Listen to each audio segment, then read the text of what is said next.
Well, happy World Goth Day. I'm Alex Reed. I have been doing goth stuff since I was just a kid, actually. I DJ'd my first party back in '95 when I was 15 years old. These days, I've been the singer of a few different bands. One is called Thou Shalt Not. The other one is a going concern called Seeming. We're signed to Artifact Records. But that's actually not what I'm here to talk to you about. I am here to talk about this thing that we call the Aegis Archive. This is a 501c3 nonprofit archive. Basically, we're a library, and we like to think of Aegis as an acronym. Artifacts and ephemera of Gothic and industrial subculture. And I wanted to show you a little bit of what we're all about today so that you can keep us in mind when you're going through your old goth memorabilia and zines and things like that.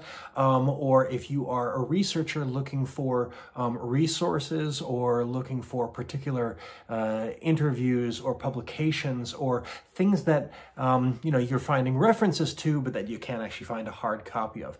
In short, we have a bunch of different holdings, but our pride and joy is our zine library. We have over 2,000 holdings, over 2,000 zines, fanzines, magazines, brochures, tour guides, things like that, that were culled mostly from the 1980s up through the 1990s. We go a little bit to either side. We've got a few things going back as early as 1975, but I would argue that the first real Gothic zine doesn't get published until about 79 or so, depending on how you want to count well, okay, we can have that debate another time.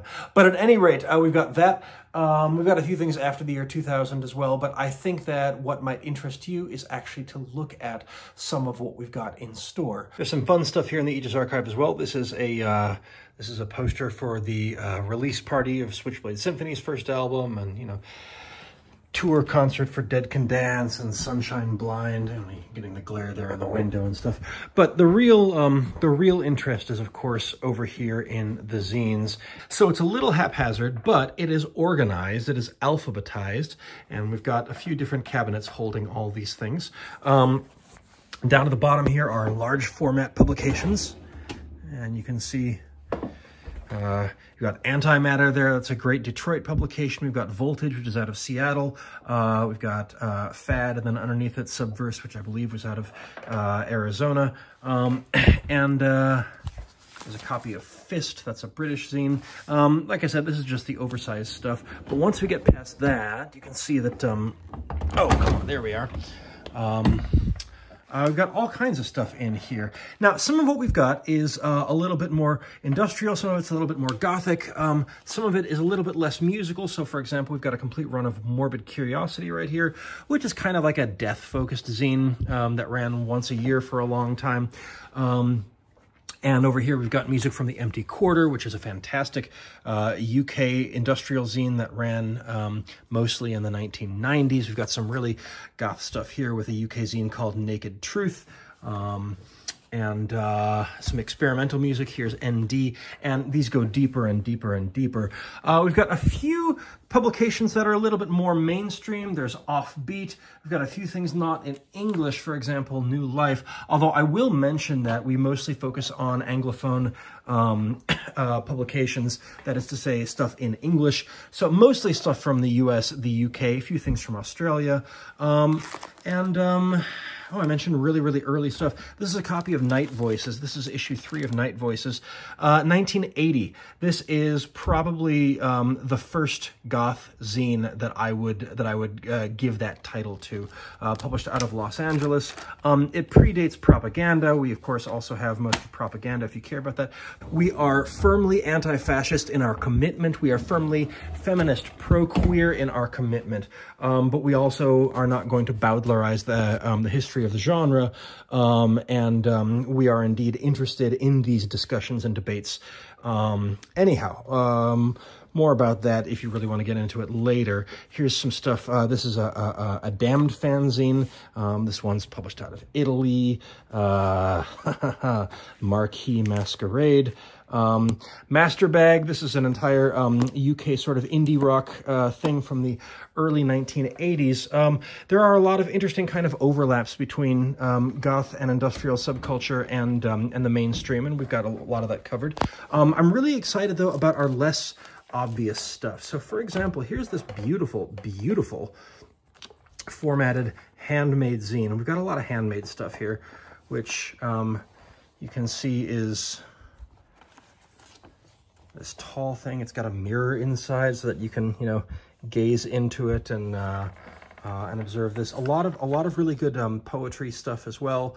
We got some beautiful, beautiful donations over the years from a lot of folks who are doing specifically sort of art-based and poetry-based Gothic adjacent zines.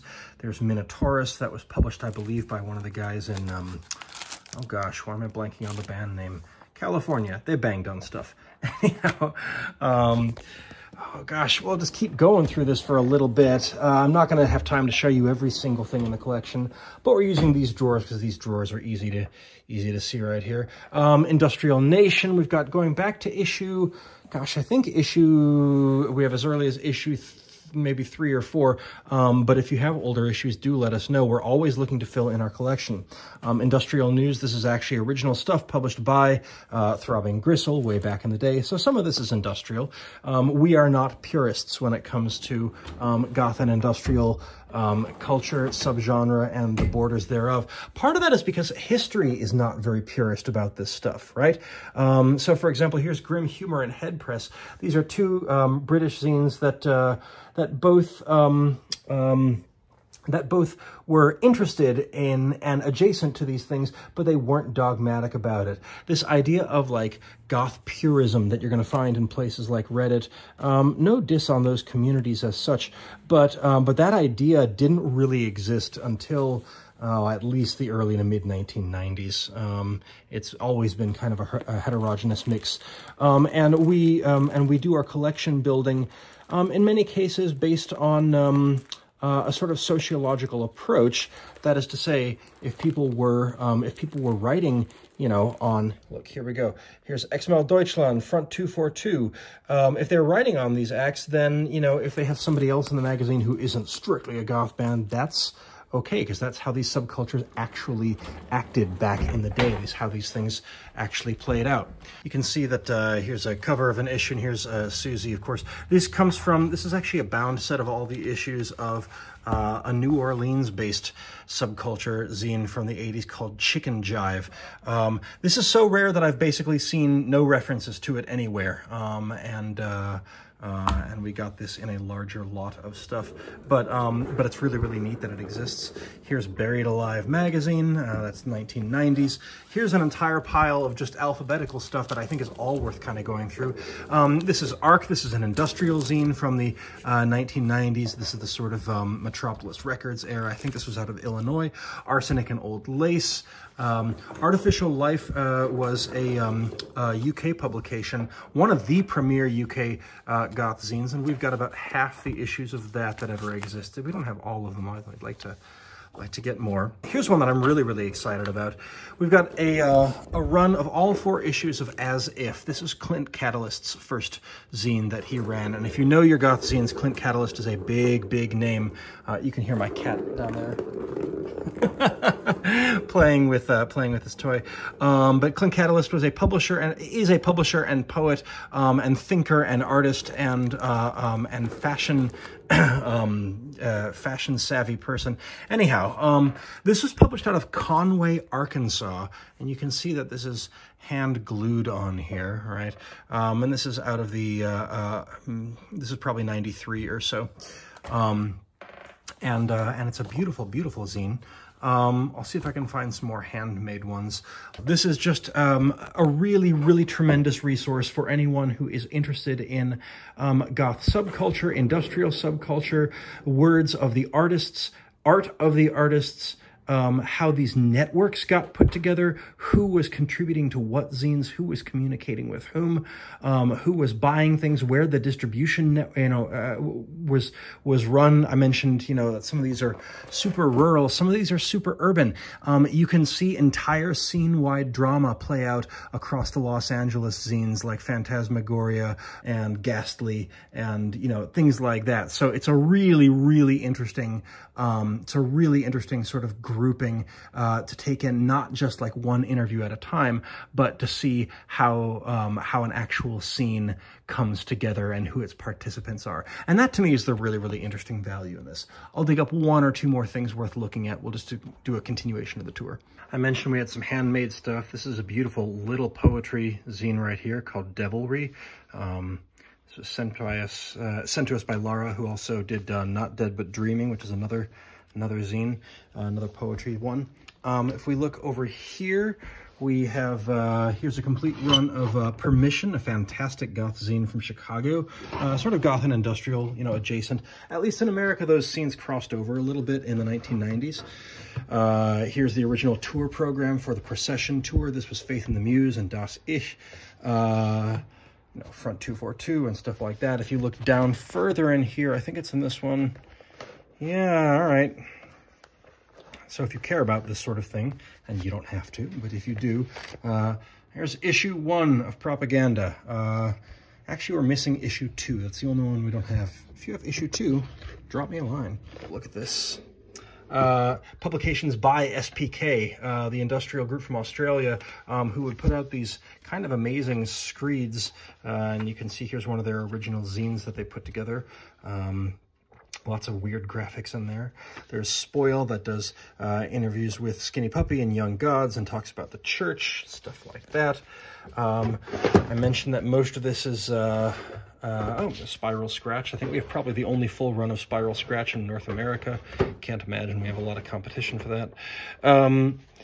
Here's programs from the Convergence meetup. So this is things to do in New Orleans when you're dead. Here we have the Journal of the Dark, full run of that. Anyhow, my point is this is a really, really exciting resource. And I'm going to turn the camera around here. Hang on. A bit of background about me as a scholar and an archivist. Back in the 2010s, I wrote a book called Assimilate, A Critical History of Industrial Music. This is, for better or for worse, kind of has become the book on industrial music, at least of the 21st century. And when I was putting it together, I was finding that a lot of the sources that I needed to be citing for it, and a lot of the publications and interviews that I wanted to be digging up for it, weren't held in any library. They weren't held in any academic library. They weren't held in any public library. They weren't held in the Library of Congress. And so I said, well, geez, I can start maybe collecting a few of these things, taking donations from the publishers. If someone had a large stash and said, I don't need these anymore, you know, I'd be happy to take that off their hands. Heck, I would go on eBay and buy them there as well. And over time, this develops into a gigantic collection. I'm still an active musicologist. I have a PhD in music theory and composition with a focus in historical musicology. I teach at Ithaca College. I used to teach at NYU, the University of Florida, and William and Mary. And the Aegis Archive, we have a board with other members as well. We have Dr. Meredith Collins, who works at Cornell, and we have Christy Bailey Tomachek, who is a librarian at Yale. So we're not just messing around. We have we've got our bases really covered here. And if you're interested in helping us to build this resource, or to I don't know, work on the not very fun nitty-gritty side of things where we're getting permissions for publication or for scanning or anything like that,